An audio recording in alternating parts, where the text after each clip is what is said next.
Hello friends, मेरा नाम है प्रवीण और परीक्षा धाम चैनल में आप सभी का स्वागत है। आज हम लोग डिस्कस करेंगे लोकिस्ट जो है वो अटैक के बारे में, टिड्डी दल आक्रमण के बारे में हम लोग जानेंगे दोस्तों। ये काफ़ी न्यूज़ में है तो आपने भी सुना होगा। आइए सबसे पहले हमेशा की तरह एक सामने एक फॉर्मेट देख लेते हैं। सबसे पहले हम लोग जानेंगे टिड्डी क्या होते हैं, उसके बाद इनका प्रारंभ कहाँ से हुआ है, उसके बाद हम लोग देखेंगे इस रेफरेंस में फाओ का क्या कहना है। उसके बाद फिर हम लोग देखेंगे भारत में इसके क्या प्रभाव हैं और उसके बाद फिर हम लोग देखेंगे इसके समाधान या इसका सॉल्यूशन क्या है। तो सबसे पहले देखते हैं कि टिड्डी की यदि हम बात करते हैं तो इसे इंग्लिश में लोक्यूस्ट के नाम से जाना जाता है। ये ग्रास हॉपर जो है वो प्रजाति की होती है। ग्रास हॉपर हम लोग जानते हैं, जनरली इसे आम भाषा में हम लोग टिड्डा कहते हैं। तो याद रखिएगा, लेकिन दोनों में कुछ डिफरेंस होते हैं, इन्हें याद रखना है। टिड्डी का जो आकार होता है ये काफ़ी बड़ा होता है, जबकि टिड्डा जो होता है इसका आकार क्या है, छोटा होता है। टिड्डी लगभग इससे 1.5 गुना होता है। इसके अलावा स्पीड की यदि हम बात करें तो ये एक दिन में 150 किलोमीटर तक जो है वो ट्रैवल कर सकती हैं। लेकिन जो है वो टिड्डा की यदि हम बात करें तो ये ट्रैवल नहीं कर सकता, ये केवल जो है वो फुदक-फुदक के एक स्थान से दूसरे स्थान पर जा सकता है। इसके अलावा ग्रुप में जो है वो रहना पसंद करते हैं लोक्यूस्ट, याद रखिएगा। जबकि जो टिड्डा रहता है ये सिंगल रहता है ना, ये अखंड जो है वो सिंगल रहेगा, इसे भी याद रखना है। इसके अलावा इनका प्रारंभ कहाँ से हुआ है तो देखते हैं यहाँ पर, तो इनका प्रारंभ हुआ है हॉर्न ऑफ अफ्रीकन जो है वो कंट्री से हुआ है। हॉर्न ऑफ अफ्रीकन कंट्री की यदि हम बात करें तो इसमें इथियोपिया शामिल होता है, सोमालिया शामिल होता है, इरिट्रिया होता है और जिबूती जो है वो शामिल होता है। इसके अलावा फिर ये इसका आगे का जो है वो रूट देखते हैं तो ये यमन आई, यमन से फिर ओमान आई, ओमान के बाद जो है वो ईरान, ईरान के बाद ये पाकिस्तान, और जब इन्हें पाकिस्तान पसंद नहीं आया तो ये फिर कहाँ गई, ये भारत में आ गई हैं। और भारत में कहाँ से एंटर किया है इन्होंने, तो इन्होंने एंटर किया है राजस्थान, और राजस्थान से फिर ये गई कुछ, इनका जो है ग्रुप चला गया पंजाब में और कुछ ग्रुप चला गया कहाँ, उत्तर प्रदेश में। जबकि एक ग्रुप इनका जो है वो गुजरात होते हुए महाराष्ट्र में आ गया और मध्य प्रदेश के कुछ जो है वो दक्षिणी जो है वो जिलों को जो है वो टच करते हुए एमपी में एंटर हो चुका है। और इसके बाद अब देखते हैं फाओ का क्या कहना है। फाओ की यदि हम बात करते हैं दोस्तों, तो ये होता है फूड एग्रीकल्चर ऑर्गेनाइजेशन है, जिसका मुख्यालय कहाँ पर है, रोम में है। और उसके बाद ये इनका ये कहना है कि एक दिन में लगभग ये 35,000 लोगों के बराबर जो है वो फूड को जो है वो डिस्ट्रॉय कर देती है या फिर इन्हें खा जाती है। इसके अलावा फाओ का ये भी कहना है कि इनके लिए सबसे अच्छा जो मौसम है वो है मानसून या फिर वेट जो है वो वेदर होगा, जिसमें मॉइस्चर ज़्यादा होता है। तो ये क्या है, इनमें इनकी ब्रीडिंग जो है वो बढ़ जाती है, इनकी जनन क्षमता क्या है, बढ़ जाती है।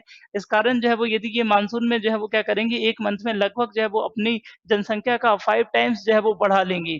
तो याद रखिएगा, इनकी जो पॉपुलेशन है वो 5 गुना इंक्रीज़ हो सकती है मानसून मौसम में। वैसे भी भारत की जो है वो कंडीशन आपको देखते हैं कि ब्रीडिंग के लिए काफ़ी जो है वो कूल रहती हैं। आप देखते हैं मज़ाक-मज़ाक में हम लोग क्या है 130 करोड़ वैसे ही हो गए हैं। तो इसे भी याद रखिएगा। इसके अलावा क्या है, भारत में इसके प्रभाव क्या है, इसके इम्पैक्ट क्या देखने को मिल रहे हैं। भारत में यदि हम बात करें कि इनकी जो जनसंख्या है वो लगभग 70 से 80 करोड़ है वर्तमान में, और एक दल इनका पाकिस्तान में है और वो भी क्या है, तेज़ी से जो है वो भारत की ओर बढ़ रहा है। इसके अलावा प्रभावित जो है वो राज्य की यदि हम बात करते हैं तो सर्वाधिक जो है वो वर्तमान में मोस्ट अफेक्टेड जो है वो स्टेट होगा राजस्थान, और फिर जो है वो पंजाब वाले रीजन में आ चुके हैं, और इसके अलावा गुजरात में, और इसके अलावा महाराष्ट्र कवर कर लिया है इन्होंने। एमपी के कुछ जिलों में ये आ चुके हैं, और कल की न्यूज़ यदि आपने देखा होगा इवनिंग में, तो ये मिर्ज़ापुर तक आ गए थे, जहाँ इन्होंने कालीन भैया, मुन्ना भैया, बबलू भैया, है ना, गुड्डू भैया, इनसे मुलाकात की, और उसके बाद जो है वो सोनभद्र जिले तक आ चुके हैं ये। आज हो सकता है कि ये बिहार में जो है वो टच कर जाएँ। और इनसे समस्या क्या होगी दोस्तों? समस्या की यदि हम बात करते हैं तो सबसे बड़ा समस्या आ जाएगा खाद्यान्न जो है वो संकट की स्थिति आ जाएगी भारत में।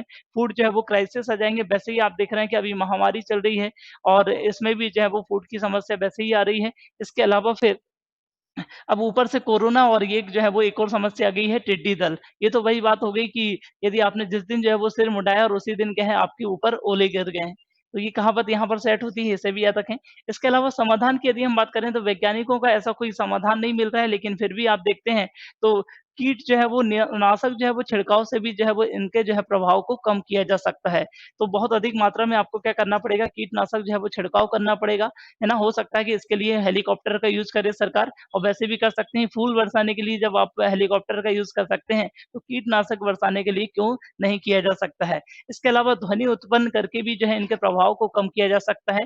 ध्वनि जो है वो आप किसी भी प्रकार की उत्पन्न करें, आप थाली से बजाएँ, है ना? घंटी बजाएँ, वैसे भी अभी हमने थाली और घंटी बजाया था, है ना? डीजे वाले बाबू को बुला सकते हैं आप, इससे भी क्या है इनके प्रभाव को कम किया जा सकता है। या वो कोरोना वाली जो भाभी थी जिन्होंने ब्लू कपड़े पहन के फेसबुक पे काफ़ी वायरल हुआ था वीडियो उनका, गो कोरोना, गो कोरोना, गो कोरोना। ऐसी जो है वो आंटी या भाभी को आपको खेत में तैयार रखना पड़ेगा, जिससे क्या है टिड्डी के प्रभाव को कम किया जा सकता है।